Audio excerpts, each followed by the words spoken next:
Харин тэгэхээр бид яг одоо студид аялал жуулчлалын мэрэгжлийн холбооны дэд ерөнхийлөгч Батболдтой ярилцахад бэлэн болоод байна. Танд өглөөний мэнд хүргэе.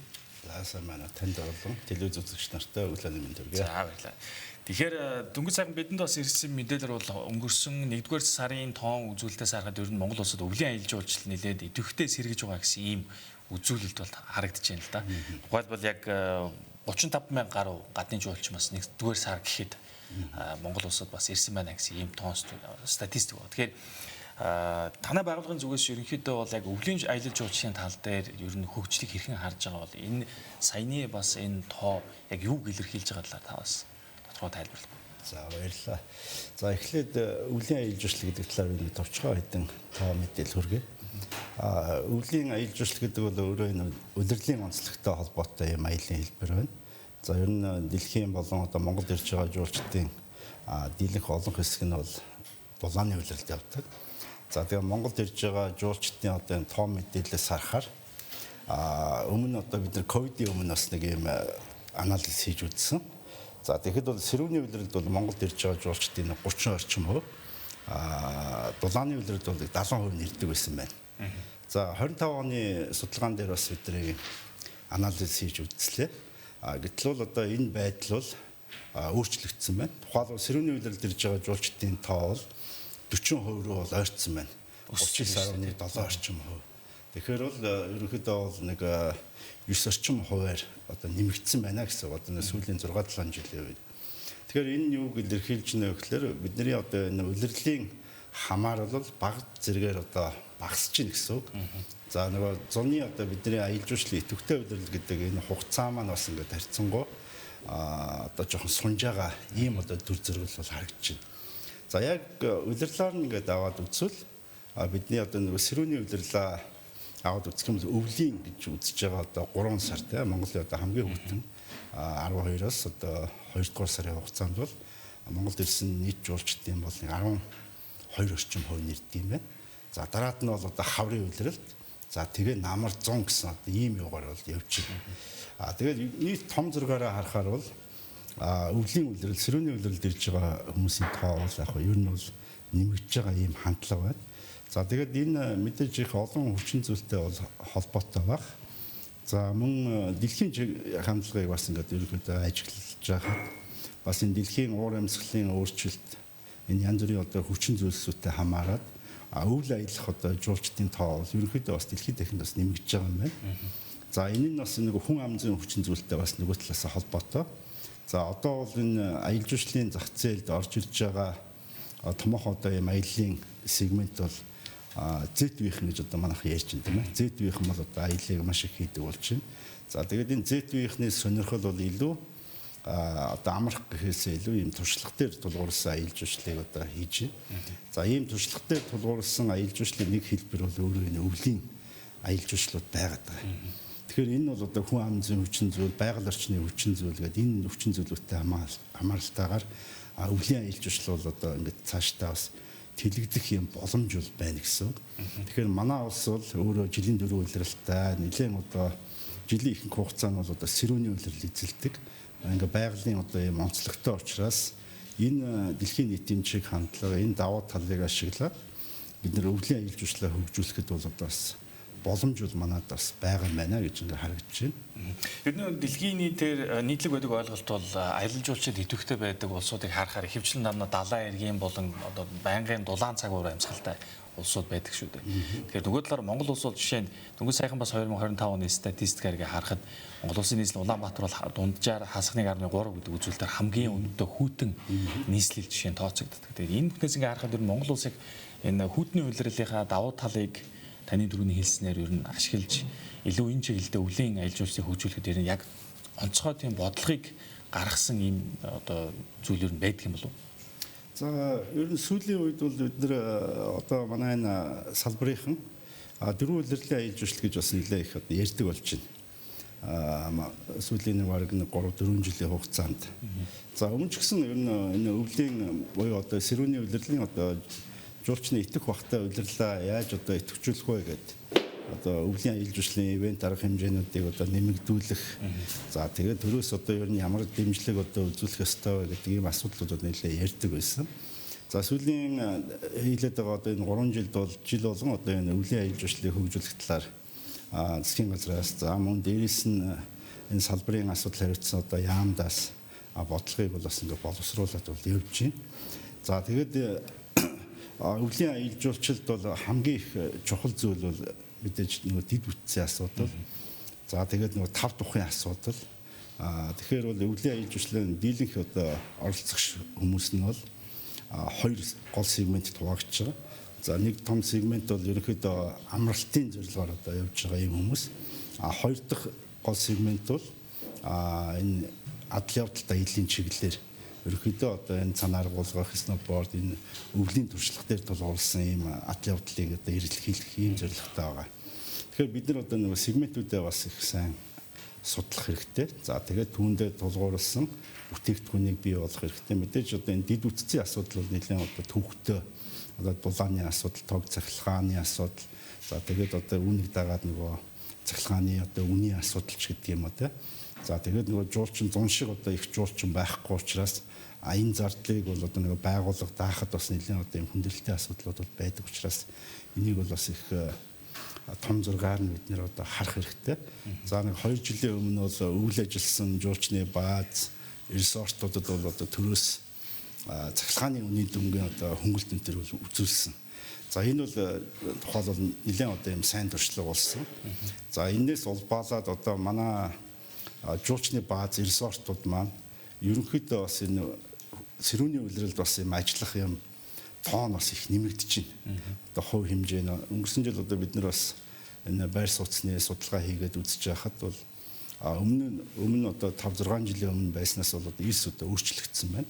За энэ баазууд бол ихэнх нь 9 сард ч юм уу те 8 сарын сүүлээр дээр хаагаад ингээ явчихдаг байсан бол одоо бид нэр 10 сар хүртэл одоо ажиллаж байгаа.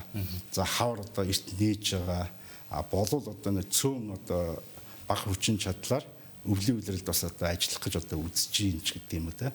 Тэгэхээр энэ дэд үтцийн ялангуяа энэ дулаан тав тухтай байр сууцны асуудал ерөнхийдөө шийдэгдчих юм бол өвлийн аялал жуулчлалыг одоо илүү хөгжүүлэх юм боломж нь бол нээлттэй байна гэсэн үг.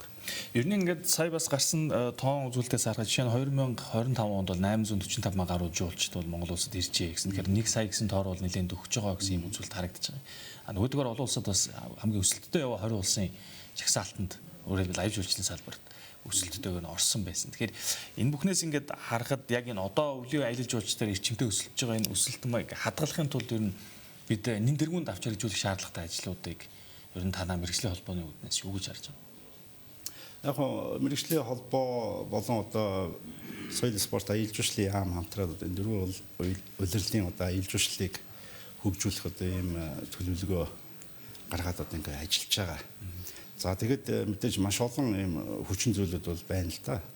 Хамгийн гол нь одоо тэр нөгөө дөрөвний дэд үтцийн асуудал одоо ийм эдийн засгийн одоо нөгөө хүндрэлийн асуудлууд байна тийм ээ.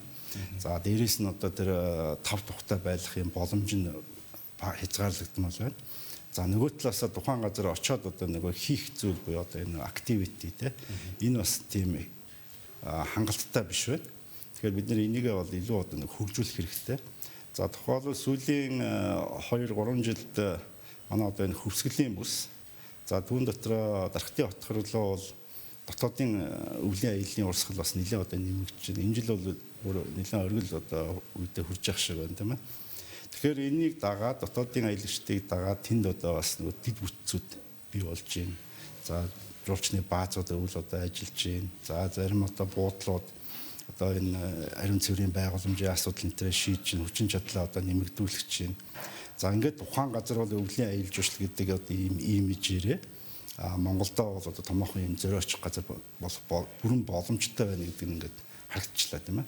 Тэгэхээр цаашлаад энэ дэд үтцийн асуудлуудаа энэ хүчин чадлаа хүн авах одоо энэ болцоо юмнуудаа нэмэгдүүлээд явчих юм бол гэх мэтлэн одоо саяны дархтын хотхрын жишээ шиг ийм өвлийн аялал жуулчлалын одоо юм зөрөх газрууд бий болно.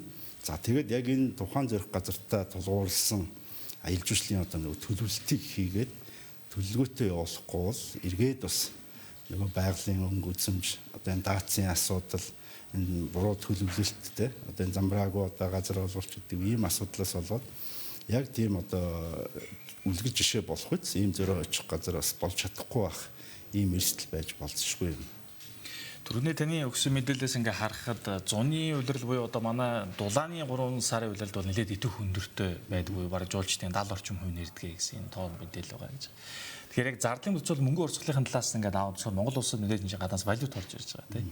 Тэгэхээр яг энэ талаас нь харах юм бол өвлийн улирлын аялал жуулчлалын магадгүй нэг жуулчны гаргах гэх юм уу зардал илүү өндөр байна уу? Эсвэл зуны улирлынх нь байна. За яг тэр талаар бол наривчлан хийсэн одоо судалгаа бол байхгүй байгаа тань. Тэгэхээр энэ судалгааг ер нь бол заашгүй бид нэр одоо нэг хийх ёстой л доо. За хийхийн тулд одоо ер нь жилийн 4 улирал одоо судлах ёстой гэсэн үг. Нэг сараас эхлээл нэг сард ирж байгаа жуулчид одоо юу сонирхож чинь, юу хүсэж чинь, ямар зорилгоор явж чинь, за ямар аюугаар явж чинь те, ямар хэмжээний одоо юм зардал гаргаж чинь гэдэг. За Монголд бол яг энэ аялал жуулчлалын эдийн засгийн өрөөгөөжийн талаар бол одоо Монгол банкнаас судалгаа ерөнхийдөө хийдэг. За гэхдээ сүүлийн жилүүд бол бас юм дөрвтэй судалгаа хийгээгүй байна. За өмнө ер нь маань салбарынхны хийжсэн судалгаанууд бол байдаг. Гэхдээ энд бас нэг юм сул тал байгаа. За тэр нь ямар сул тал вэ гэхээр голдуу нөгөө судалгаагаа зуны яг нөгөө оргил ачаал 7 сар март хийчдэг. Тэгэхээр энэ бол судалгааны үр дүн бол одоо ер нь 7-8 сард ирж байгаа хүмүүсийн л зам төлөв гэсэн үг. Тэгэхээр магадгүй одоо 7 сард ирж байгаа хүмүүст бол одоо энэ агаарын бохирдол нийслэлийн юу юм уу бол нөлөөлөхгүй тийм ээ. Төгжил энэ төр бол харьцангуй бага байдаг. Таатай байх гэдэг. Гэтэл магадгүй өвөл одоо 1-2 сард ирж байгаа хүмүүст одоо сөрөг сэтгэл төрүүлж байгаа зүйлс нь юу байна? Сайхан зүйл одоо сэтгэл төрүүлж байгаа нь юу байна гэдгийг нь бол бид нэр яг тэр жуулчны нүдээр бол одоохондоо бас хараагүй байна гэсэн үг. Өөрснийхөө иймэрхүү байж магадгүй энэ одоо манай сайхан гэдэг ийм юу гал санд толгой явж байгаа гэсэн үг. Тэгээ одоо түрүүн та 800 гаруй мянган жуулчин гэдэг тийм ээ. Энэ дээр бол жуулчдын бол яг энэ дэлхийн аялал жуулчлалын байгууллагаас гаргасан одоо ийм аялал жуулчлал гэж энийг одоо хэлнэ гэсэн одоо ийм тодорхойлт байдаг. За яг энэ тодорхойлтын дагуу Монгол улс бол одоо энэ аялал жуулчлал гэдгээ тодорхойлоод одоо хуулиндаа шигтгэд өгсөн. Тэгээ үүний дагуу одоо энэ статистикийг бол одоо гаргаж байгаа. Үүнтэй бас зарим хүмүүс одоо санал нийлдэг ч юм байна, санал нийлэхгүй ч юм байна. За тооны тухайд эдийн засгийн үр өгөөжийн хувьд бол ямар төрлийн жуулчлал, аль зах зээлийн жуулчид нь илүү одоо өгөөжтэй байх вэ гэдэг энэ бол өөрөө бол дэлхийн улс орн болгонд одоо боддог, тунгаадаг тийм ийм асуудлын нэг бол байгаа. Тэгэхээр төгсгөлд нь бас товчхон асуухад ер нь яг та бүхний одоо мэрэгжлийн холбооны зүгээс харахад одоо 1 сая гэдэг тоо бол тийм хол тоо биш болчихлоо шүү дээ. 845 мянга гарчлаа гэхээр. Тэгэхээр ер нь яг 2 сая гэдэг энэ тоонд бид хэр хугацаанд хүрэх боломжтой гэж та бүхний зүгээс ер нь таамаглаж харж байна. За ер нь цаашдаа бол яг бид нэр 1 сая 2 сая гэдэг энэ тоо бол яг ер нь байж болох тоо. Гэхдээ Монгол улс бол өөрөө бас нэлээд одоо онцлогтой өргөн удам нутагта дид үтс бас тийм ингээд хөгжсөн бас биш тийм ээ. Хүн ам одоо цөөтөө. За тэгээд одоо ийм соёлын одоо онцлогтой гэдэг ч юм уу. Тэгэхээр энэ болгоныгоо харгалзан үзэх юм бол бид нэр цаашдаа бол бас тийм их тоо бол бас тийм бас чухал зүйл биш байж магадгүй. За магадгүй одоо тэр сая ч юм уу сая гарын жуулчууд авч болохоо 2 сая ч юм уу. Түүнээс цааш бол одоо тийм олон юу авах бас боломж нь хязгаарлагдмал. Харин илүү одоо нөгөө чанараа яаж одоо сайжруулах вэ? За тэгээд энэ аялал жуулчлалыг илүү одоо яаж солонгоруулах вэ? Хил орчмын аялал жуулчлалаа одоо төрөлжүүлэх тийм ээ. Тэр хилийн бүсэд явах аялал жуулчлалыг яаж хийх вэ? За өвлийн удирдалтаа яаж яах вэ гэдэг дээрээ илүү анхаарах хэрэгтэй байхаа гэж бодож байна. За баярлалаа. Бид аялал жуулчлалын мэрэгжлийн холбооны лид ерөнхийлөгч Бат болдтой ярилцлаа.